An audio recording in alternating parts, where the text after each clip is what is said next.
como vocês estão vendo aí essa revoada aí de ações judiciais, decisões, quanto isso vocês avaliam que pode realmente criar problemas ou adiar as extinções? Como é que vocês vão agir diante disso? O governo fez todos os atos preparatórios, primeiro com autorização legislativa, depois também trazendo para um grupo de trabalho a Secretaria-Geral de Governo, que embasou todos os estudos que fundamentaram os projetos apresentados na Assembleia e também através da Procuradoria. Então, as medidas liminares que foram concedidas, né, a gente sabe que elas não ofendem os planos do governo, porque todo o processo de extinção dessas instituições será feito através de uma mesa de negociação. Essa é uma característica não só impositiva, por parte de lei, mas também uma decisão política do governo de fazer. Nós temos as decisões tomadas, mas também há equilíbrio na execução dessas decisões. Quando o governador sanciona os projetos? Previsão para a sanção é até o final desta semana e início da semana que vem. Aí, a partir daí, como vocês vão agir em relação às questões judiciais? A partir da sanção não muda o quadro das decisões, porque elas já estavam na agenda do próprio governo, né, de execução. O governo não está surpreso com a... Não, pelo contrário. A imposição de haver negociação, mais do que uma imposição judicial, ela é uma opinião e uma decisão de governo. Então, por mais dura que sejam as transformações necessárias que o Estado precisa fazer, isso até é respeito ao serviço público, ao contribuinte, porque essa negociação também dará transparência e lisura e sustentação jurídica e econômica para as negociações. Vocês esperam que se resolva isso em quanto tempo? Definir prazo é difícil. O que nós precisamos é, a partir da sanção, fazer o mais rápido possível, porque também estabelecemos prazo, né, nas leis de execução dessas medidas. Então, o que a gente quer é poder atender qualitativamente, antes até mesmo do que temporalmente. Alguma chance de se mudar ou rever o número de demissões, de redução de quadro? Então, os projetos foram apresentados frutos de quase 2 anos de estudo. Então, todas as medidas que foram sustentadas pelo governo, foram aceitas pela Assembleia, elas hoje têm caráter normativo, não só autorizativo, mas também é uma decisão a ser respeitada da sociedade através dos deputados. Então, nesse momento, nós estamos tratando de execução, não mais de negociação em relação a flexibilizar ou não, ou retroceder naquilo que já foi decidido. O que o governo quer é que esse processo seja feito com lisura e transparência. Não acelerar, que comprometa essa transparência, essa lisura e a sustentação jurídica, o governo não fará.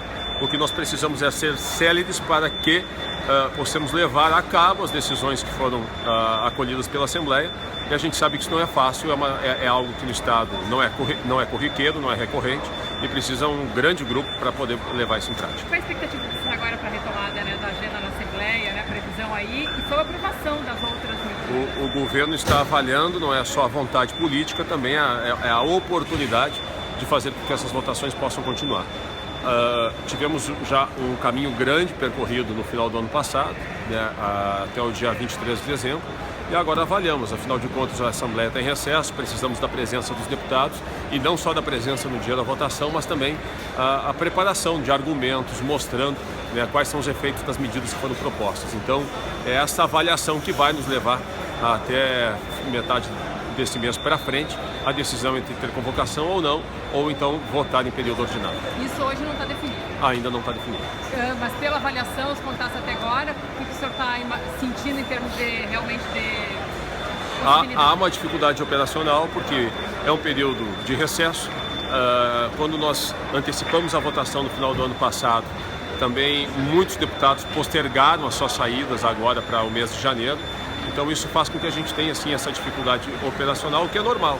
Mas a gente vai avaliar e trabalhar na medida do possível para levar os projetos à votação. Vocês vão representar o Dodécio? Essa discussão ainda não foi decidida. Existem algumas sugestões em relação a isso, mas não foi nem sequer discutido.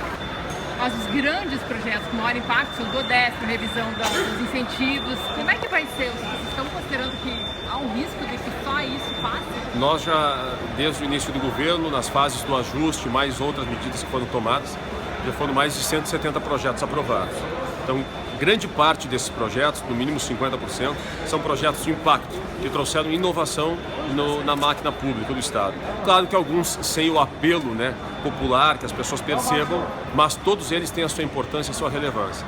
Então a gente não faz essa avaliação segmentada apenas nos que restam, né? Nós conseguimos avançar muito no que já foi aprovado e esperamos que seja aprovado, se não todos, boa parte daqueles que ainda restam. Quais são aqueles que vocês consideram cruciais para esse esforço?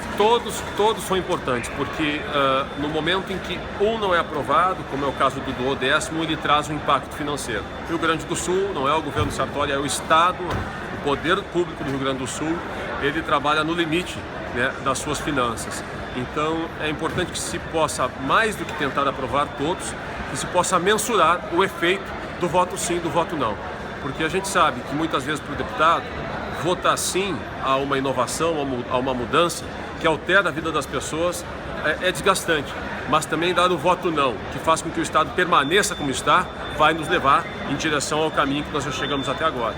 Então, por isso que é importante individualizadamente mostrar o efeito, a repercussão, o porquê de cada medida que foi proposta na Assembleia. No caso do duodécimo, vocês avaliam hoje que houve algum erro na condição política, na composição para garantir a aprovação, como alguns deputados chegaram a colocar na oposição? Creio que não. O que se tem é a dificuldade por ser uma PEC, buscar 33 votos, nós sabemos disso, né? E claro que quando se trata de uma proposta de emenda à Constituição, os deputados avaliam não só sob a perspectiva, e não devem avaliar apenas sob a perspectiva deste governo. Afinal de contas, é uma proposta que em tese ficará permanente, perenizada no texto constitucional e servirá, implanta inclusive uma política de Estado, servirá para outros governos que virão. Então a dificuldade ela é da quantidade de votos. No momento que os PLs nós aprovamos por maioria, mesmo que absoluta, né, agora a PEC, a votação qualificada faz com que esse quadro seja mais difícil de ser atingido. Vocês não avaliam que poderiam ter tido uma investida diferente, tentar compor, abrir mão de alguma proposição? Nós nunca fechamos as portas para negociações, né? Agora o governo também não pode fazer de conta apresentando uma proposta e não sustentando essa proposta que foi encaminhada. E claro que toda a hipótese do que poderia ser feito, alternativas que deveriam ser percorridas, o próprio governo faz na tentativa de aperfeiçoar a sua condução política, aperfeiçoar também as suas condições de reformas. Então isso é feito perenemente, não apenas com aquilo que foi rejeitado, como é o caso desse projeto, mas em todas as propostas que são apresentadas e que são levadas em discussão para a Assembleia. No caso das fundações, vocês podem rever a extinção na hora de sancionar? Não, o que foi aprovado, autorizado, exposto e houve sustentação política, né? Isso foi fruto de um trabalho extenuante ao longo desses 2 anos, trabalho sério feito coordenado pela SGG do governo. Então, nós já viramos a página em relação ao que foi proposto. O que nós estamos fazendo agora é, com responsabilidade, respeito a todo cidadão gaúcho, levar estas legislações, estas leis à sua execução. Hoje um grupo de intelectuais, cientistas, tem as reitores da universidade, tem escritores como Luciano Veríssimo, músicos, estão apresentando uma carta onde pedem que o governador suspenda as extinções de fundações e rediscuta, porque eles entendem que há equívocos ou se deve avaliar melhor o impacto disso. Como é que o senhor vê isso? É possível que um movimento desse sensibilize o governador? Olha, em política definir o que é possível e impossível é impraticável, mas o governo vê com respeito. Por mais que na questão de mérito a gente já tenha uma posição firmada, esse processo já concluiu na Assembleia, a gente vai respeitar todo e qualquer movimento social, seja ele, né, de escritores, seja ele do mundo acadêmico ou até do mais popular e representativo movimento que tiver, a gente vai sempre receber.